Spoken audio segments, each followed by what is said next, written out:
Buonasera, benvenuti a una nuova puntata dello speciale elezioni regionali 2025. Negli studi di Verona Network abbiamo Matteo Pressi, benvenuto. Grazie dell'invito, buongiorno, buonasera a tutti. Candidato con la Lega, sindaco di Soave. Allora ci racconti un po' come è arrivato a essere sindaco di Soave, qual è il suo percorso politico? Mi sono iscritto alla Lega a 14 anni, è stata una passione giovanile e poi ho cominciato a frequentare il partito e anche i luoghi di formazione del partito, che al tempo c'erano di più rispetto ad oggi. Seguivo tutti i consigli comunali, poi a 18 anni sono diventato consigliere comunale, sono stato eletto, a 23 consigliere provinciale, poi a 28 sindaco, oggi ne ho 32, quindi ormai sono quasi 4 anni di esperienza in comune. È stata dapprima una formazione più politica e poi una formazione più amministrativa e che parte dall'incontro che io ebbi a suo tempo con Umberto Bossi e dalle teorie che lui portava avanti in materia di federalismo, di autonomia, di autogoverno, tutti i temi nel quali io credo ancora oggi e mi dispiace vederli un po' ai margini. Ecco, quindi poi le chiederò appunto qualcosa di più su questi valori, ma intanto perché si candida alle regionali? Candido alle regionali per rappresentare un territorio, principalmente quello dell'est veronese, e poi è del tutto evidente che il consigliere regionale è il consigliere regionale di tutta la provincia di Verona. Però un territorio, il nostro, che è rimasto un po' così, abbandonato negli ultimi anni e purtroppo viene da dire in tanti settori si vede che non abbiamo avuto molta rappresentanza a livello regionale. Credo che ci sia l'opportunità oggi di ridare rappresentanza a questa fetta importante della provincia di Verona, sia in termini economici che in termini demografici che in termini di estensione territoriale. L'est veronese è a tutti gli effetti una delle aree più importanti della provincia di Verona e anche noi dobbiamo ritornare a far sentire un po' la nostra voce e cercare di essere presenti nei tavoli dove si prendono le decisioni. Io da sindaco me ne sono accorto di come non essere rappresentati a livello regionale come area effettivamente sia un handicap. Ha citato Umberto Bossi, ha citato l'autonomia, allora le chiedo, questa che è stata un po' la bandiera della Lega e del presidente Zaia negli ultimi anni, sembra essersi forse anche un po' arenata l'autonomia differenziata. Cosa vede in questo iter? C'è uno sbocco possibile o bisogna cambiare qualcosa? Allora, per essere realisti e molto franchi e sinceri, che i tempi non siano quelli, cioè intesi come velocità di attuazione dell'autonomia, non siano quelli che noi avevamo auspicato, mi sembra del tutto evidente. Se diciamo il contrario, prendiamo in giro le persone. Il tema oggi è un tema tutto politico dal mio punto di vista, cioè nell'arco parlamentare quanti partiti vogliono l'autonomia, perché che l'opposizione non la voglia l'abbiamo capito molto bene, tanto che hanno raccolto anche le firme per fare un referendum abrogativo rispetto alla legge di attuazione dell'autonomia e poi le regioni governate dal centro-sinistra hanno sollevato la questione di legittimità costituzionale perché il loro intendimento era, una volta svanita la possibilità di tenere un referendum su questo argomento, cancellare tutto per il tramite della Corte Costituzionale. Quindi noi abbiamo una battaglia molto intensa da parte dell'opposizione e poi mi spiace dirlo anche all'interno del governo non tutti i partiti sono disponibili a trattare il tema autonomia con la stessa intensità con la quale la tratta la Lega, perché una delle prime materie che secondo la Corte Costituzionale sarebbe suscettibile di realizzazione, un ambito di realizzazione dell'autonomia è la protezione civile, dove ad esempio abbiamo un ministro che è Musumeci di Fratelli d'Italia che però ha detto chiaramente io di autonomia in materia di protezione civile non ne voglio sentire parlare. Allora io lo dico spesso anche nei dibattiti televisivi e nelle altre testate che mi ospitano, anzi vi ringrazio per essere qui oggi. Attenzione a non venire in Veneto alle regionali ed essere tutti più autonomisti della Lega e poi arrivare a Roma dove in realtà gli esponenti degli stessi partiti fanno un po' come la tela di Penelope, cioè di giorno dicono di volere l'autonomia e poi di notte disfano la tela. Ripeto, me lo aspetto dall'opposizione, che però anche Manildo qui in Veneto parla di autonomia, sì, dovrebbe mettersi d'accordo con la Schlein, però ripeto, nel conto ci metto l'azione dell'opposizione, mi suona un po' male invece il mancato supporto di alcuni partiti dell'area di governo. Luca Zaia chiude un'epoca, 15 anni, questo è anche uno dei motivi per cui queste elezioni saranno particolarmente cardinali nella storia del Veneto. Che bilancio dà questa epoca che si chiude? Certo, è del suo partito, quindi magari avrà un po' più di benevolenza. Beh, sì, no, di là della benevolenza per il partito. Sono stati 15 anni dove la cosa che io gli riconosco in maniera preponderante è di aver gestito tanti momenti veramente complicati. Il più famoso, quello che ricordiamo tutti più vicino nel tempo, è il Covid, ma se iniziamo 2010, la grande alluvione del Veneto. Io provengo da Soave, che è un comune che è stato gravemente alluvionato, ma io vorrei ricordare che tutta la parte est della provincia di Verona, la parte bassa della provincia di Vicenza e di Padova, noi abbiamo avuto centinaia di comuni alluvionati e il problema è stato gestito. C'è stato poi la tempesta Vaia, che invece ha toccato in maniera gravissima la parte alta della nostra regione verso Belluno e verso le prealpi sia vicentine che trevigiane. C'è stato l'acqua grande a Venezia, ci ricordiamo i danni che ha subito la città di Venezia, c'è stato il tema del Covid, come abbiamo detto, e poi tutto quello che è successo, eventi grandi o piccoli. Però ecco, io credo che la regione ha saputo essere vicina ai territori, alle persone nel risolvere questi problemi. Poi c'è stata la ricostruzione dell'immagine e della credibilità della nostra regione. Noi nel 2010, quando è arrivato Luca Zaia, venivamo da un'inchiesta molto grave che aveva travolto la classe politica veneta. Ci ricordiamo lo scandalo Mose e tutto il tema legato anche all'amministrazione precedente di Giancarlo Galan, che ci aveva colpiti e soprattutto aveva, dal mio punto di vista, offuscato la nostra immagine di regione, popolo molto lavoratore, molto onesto, molto concentrato sulle cose concrete. Dalla sera alla mattina, insomma, ci siamo ritrovati avvicinati a questioni molto gravi e molto compromettenti dal punto di vista anche della credibilità istituzionale di un ente come la Regione Veneto. Ecco, Zaia, se c'è un merito che ha avuto, secondo me, è stato quello anche di ricostruire questa nostra affidabilità e questa nostra immagine. Prova ne sia che siamo passati da regione che sembrava essere di furfanti a prossima regione che ospiterà le Olimpiadi invernali di Milano Cortina 2026. Quindi cito due aspetti che non riguardano temi concreti. Potremmo dire la pedemontana, che io sento criticatissima, ma noi che siamo di Verona conosciamo la differenza che c'è oggi tra andare a Bassano del Grappa o a Spresiano nel Trevigiano attraverso un'infrastruttura come la pedemontana o fare il giro dell'Oca passando da Venezia e poi risalire, no? Quindi per carità, solo chi non fa niente non sbaglia mai, quello è l'eterno discorso.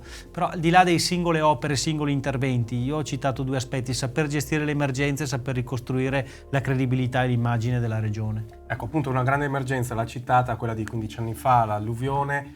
Per quanto riguarda la difesa del territorio, il dissesto idrogeologico, cosa è stato fatto e cosa magari si può fare? Beh, io credo che se oggi noi, con i fenomeni climatici che sono più intensi rispetto a 15 anni fa, quindi la situazione si è aggravata, perché ad esempio a maggio 2024 a Soave c'è stata una serie di precipitazioni che nell'arco temporale misurato in relazione alla quantità di pioggia caduta era il doppio rispetto a quella che ha causato l'alluvione nel 2010. Quindi se non avessimo realizzato le opere, noi a maggio 2024 avremmo avuto un disastro di proporzioni doppie rispetto a quella del 1 novembre 2010. A differenza di altre regioni, qui le opere le abbiamo fatte. Parlo per il mio comune. A Soave adesso c'è un bacino di laminazione che contiene 1 milione di metri cubi d'acqua che prima non c'era. E infatti dal 2010 ad oggi l'abbiamo già usato 3 volte e sono 3 alluvioni scampate. Senza contare il fatto che abbiamo adeguato alcuni sistemi fognari, in alcuni quartieri abbiamo costruito sistemi di collettamento delle acque piovane che prima non c'erano, sempre con i contributi dello Stato e della Regione.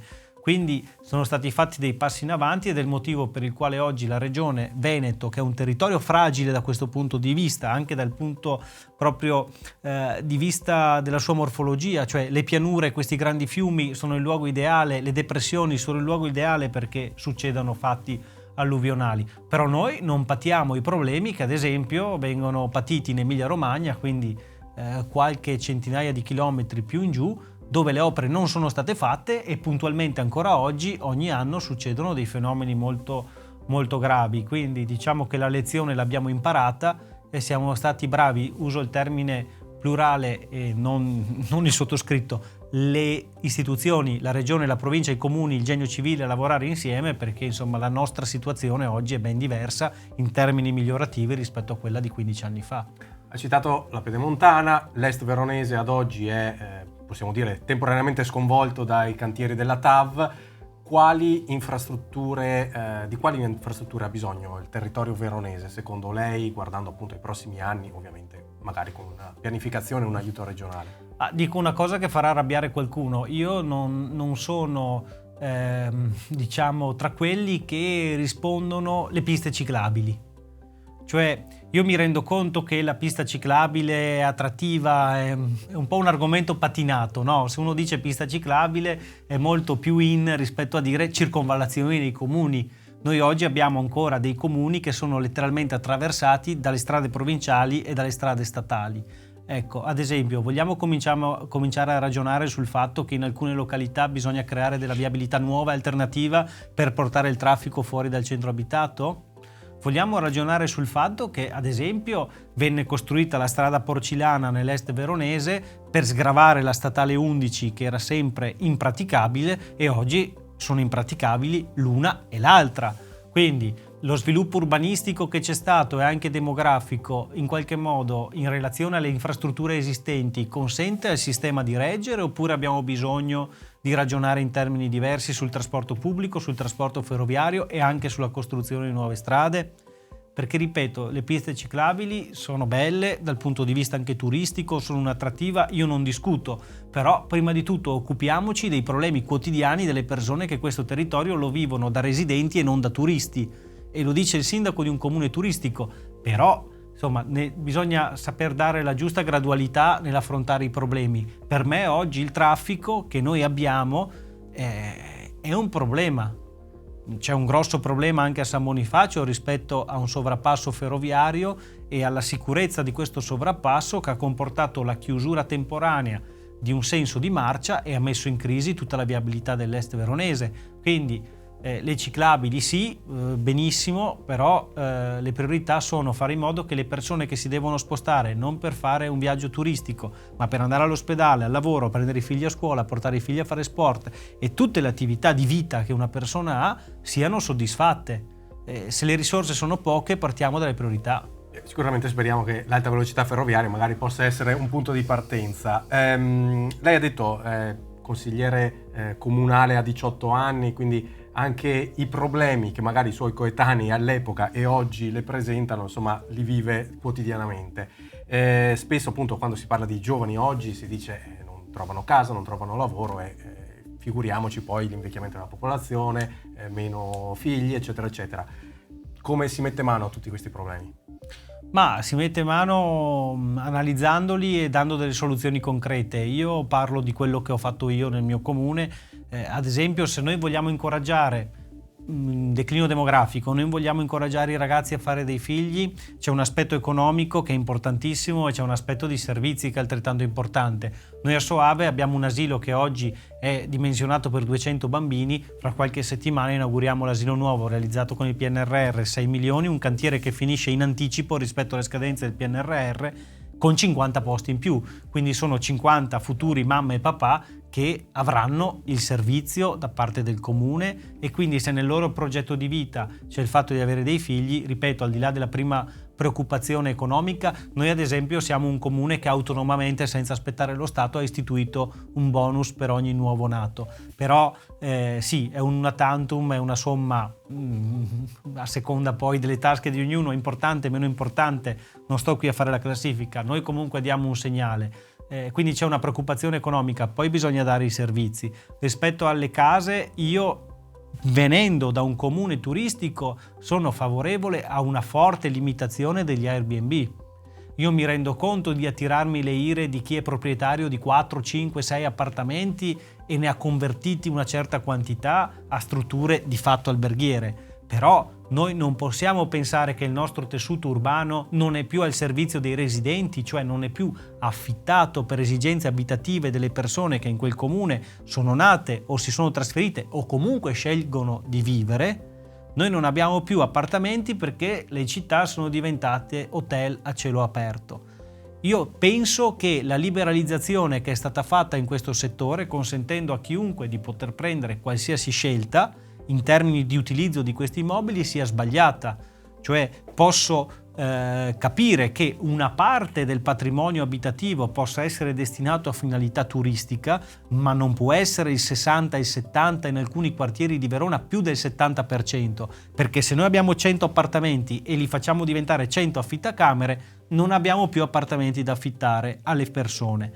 Altra cosa, quei pochi che rimangono ovviamente vengono affittati a prezzi altissimi. Perché? Perché la redditività e la concorrenza che il privato subisce rispetto alla scelta di realizzare una struttura paralberghiera o di affittare un appartamento per le esigenze delle persone, c'è un margine diverso di guadagno e il privato ovviamente è portato a guadagnare il più possibile. Quindi pochi appartamenti, la scarsità di disponibilità di appartamenti fa alzare i prezzi degli affitti o i prezzi di acquisto. E ripeto, noi siamo diventati molto bravi a fare i gestori alberghieri, a fare i camerieri, a fare tutte queste cose, ma ci siamo dimenticati delle persone che abitano questo territorio. E facendo così, guardate, io lo ripeto sempre, se noi spopoliamo, pensate a un borgo come Soave, il fascino che ha è anche dettato dal fatto di essere un borgo italiano dove si vive. A un certo punto ai turisti di vedere una grande Disneyland in miniatura gliene importerà poco, cioè l'esperienza turistica si basa anche sul fatto che un luogo è vissuto secondo i costumi delle persone che lo abitano. Se noi svuotiamo le città, quello che è accaduto a Venezia, i luoghi perdono sapore e prima o poi perderemo il turismo e perderemo una risorsa economica. Quindi in tutte le cose ci vuole equilibrio. Oggi l'equilibrio non c'è perché non esistono regole che limitano questi Airbnb. È chiaro, quindi anche la regione dovrà fare la sua parte. Allora ringrazio Matteo Pressi per essere stato con noi questa Grazie sera. a voi, grazie. E vi invito ovviamente a continuare a seguire i nostri canali Radio Adige TV, il quotidiano digitale dei Verona che arriva ogni sera via email e via WhatsApp ed è gratuito. Buon proseguimento.